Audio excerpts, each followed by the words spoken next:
1 million copies sold in just 2 days. The setting, a restricted area of one of the largest man-made disasters in history. Monsters, mutants, bandits, cult status. This is Stalker 2. And as it turns out, this game is deeply intertwined with the reality of the war in Ukraine. This is the story of Stalker 2 and the bizarre tale of Russian military presence in the real zone. What would the Russians be in the game? Well, mutants, of course. All the evil there is. Bloodsuckers, snorks. This is an interview with a soldier from the Azov Brigade, call sign Say. Gamers may know him as Scar, one of the key characters in Stalker Clear Sky and Stalker 2. О, вітаю тебе, Stalker. Іди за мною, і я покажу тобі інший бік зони. Say, a theater actor defending Ukraine since 2014, gave Scar his appearance and voice. Or rather, he's almost no longer known as Say. Following the success of Stalker 2, he's now often called by his new nickname, inspired by the character, Scar. And what do we mean by success? Stalker 2 is the continuation of the cult game series created by Ukrainians in the 2000s. The setting is the Chernobyl Exclusion Zone, which formed after the real 1986 disaster, when one of the reactors at the Chernobyl nuclear power plant exploded due to human negligence and design flaws.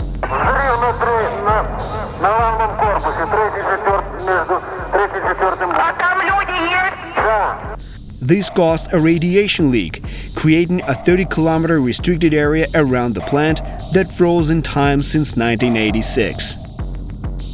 GSC Game World developers envisioned another catastrophe occurring in 2006.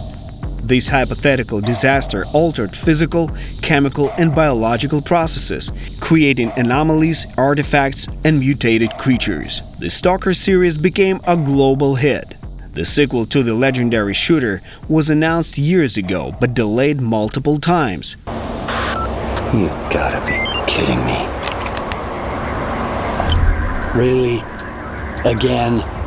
Finally, on November 20th, 2024, Stalker 2 was released.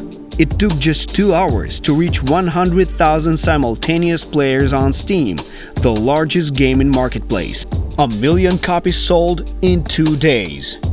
Game generated thousands of positive reviews. Actually, it's called Cheeky Freaky. I am loving it. Oh my god, look at the... Yeesh, it's gonna look good. Considering the price of $35 to $65 depending on the region, Stalker 2 has already recouped its costs. But this game is about much more than commercial success. Stalker 2 and United 24 are giving away radiation dosimeters and gaming bundles to raise funds for generators for 112 schools in Ukraine. Details in the video description. GSC Game World was based in Kiev but had to relocate part of its studio and team to Prague in February 2022 to finish the development. Some team members remained in Ukraine. I've been living and working in a corridor for 3 months now. I live with a one-eyed dog, rescued from shelling in Hostomel. It's hard to write quest lines about war when the war is all around you. Daria and her colleagues crafted a story about monsters in the exclusion zone. Reality provided inspiration. The Chernobyl nuclear power plant was occupied on the first day of Russia's full-scale invasion. Using Belarusian territory adjacent to the zone, Russian forces, including the 155th Naval Infantry Brigade and the 5th Guards Tank Brigade, launched their attack. This blatant violation of international law, which prohibits attacks on dams, dikes, and nuclear power plants, saw Russians using the nuclear plant as a military base for soldiers and equipment. Plant staff and Ukrainian National Guardsmen guarding the facility were captured. The workers were forced to stay at their posts for over 600 hours instead of the usual 12-hour shifts to monitor the station and hazardous nuclear waste storage. A rotation was only possible on March 20th, with 46 volunteer workers replacing them. But the Russians understood the risks of the site they occupied, right? Right? The movement of heavy equipment raised radioactive dust, causing gamma radiation levels in the zone to increase 20-fold, the highest since 1986. The plant staff recalled Russians drying their underwear on barbed wire around the perimeter and barbecuing wild animals of the radioactive zone and fish from the nuclear plant's cooling pond. Some Russians were sent to the Red Forest, the most contaminated area of the zone, where radiation doses had killed the trees, leaving them reddish-brown. They made this their base. By late March, Russian forces were defeated in the Battle of Kiev and fled the Chernobyl zone. Before leaving, the Russians looted and vandalized the plant, causing damages estimated at €100 million. They even stole 2 armored vehicles displayed as part of the 1986 Disasters Liquidator exhibition, which visitors had been forbidden to approach due to high radiation levels. Talking about radiation, remember the Russians' positions in the radioactive Red Forest? Here they are in Stalker 2. The entire game is filled with Easter eggs and references to reality. For example, Stalker 2 faithfully recreates unique Ukrainian bus stops adorned with mosaics. And a charming water tram from the game exists in real life near Kyiv. Kirill Budanov, head of the main intelligence directorate, even styled a video message to Russians in the theme of Stalker 2. If they send you to the zone, surrender. It's all prose.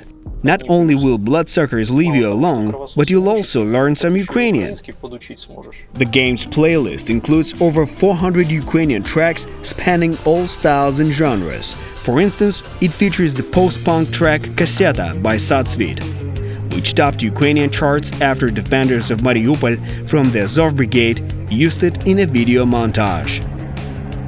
Photos already circulate online of Ukrainian soldiers playing Stalker 2 on the front lines. GSC Game World itself has also become directly involved in the war, beyond the virtual realm. Volodymyr Yezhov, a game designer at GSC who worked on Stalker and the company's other iconic game, Cossacks. He gave his appearance to the character Loki, leader of the reconnaissance squad of Vola. In the early days of the full-scale war, Yezhov went to defend Ukraine but tragically died near Bakhmut in December 2022. Famous Ukrainian actor Oleksiy Hilsky portrayed the character Captain Zotov in Stalker 2. In August 2023, the senior sergeant of a reconnaissance platoon was killed at age 35 during a combat mission. GSC founder Sergei Grigorovich has pivoted away from games since the invasion. This guided bomb was created by the programmers of Cossacks and Stalker.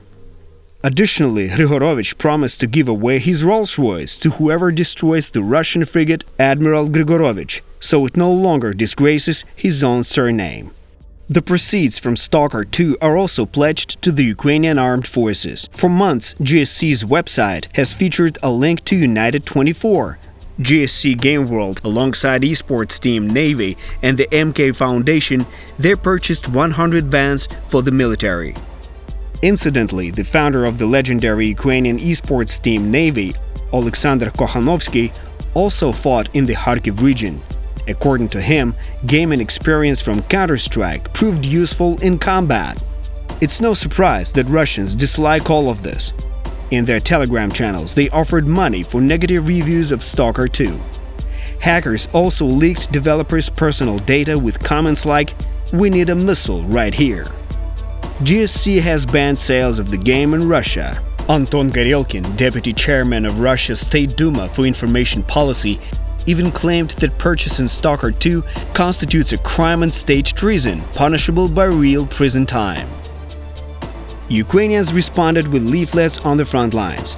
"Russians, surrender! Here you can play Stalker 2!" Despite everything, the lure of the zone is too strong. Russian gamers still access the game by changing their account locations to foreign regions. Perhaps this has finally made them realize Ukrainians are a different people, as the game lacks Russian voiceovers. Нужна только нормальная русская озвучка, а не эти языки, которые там есть. Понял? Понял, сын! Один! Russian gameplay videos are full of angry comments as they don't understand Ukrainian language. Я думаю, я на слух буду понять, я ничего не понимаю. Tourists often said after visiting the zone that the world was saved by ordinary people, forced by circumstances to become heroes. Today, ordinary people are once again becoming heroes to defend their homeland. In the credits of Stalker 2, the developers address the world. Through death and pain, war, fear and cruelty, Ukraine will persevere, it always has and always will. Dedicated to all who defended and continue to defend Ukraine, to all who made today possible, eternal memory to all who were taken by this war.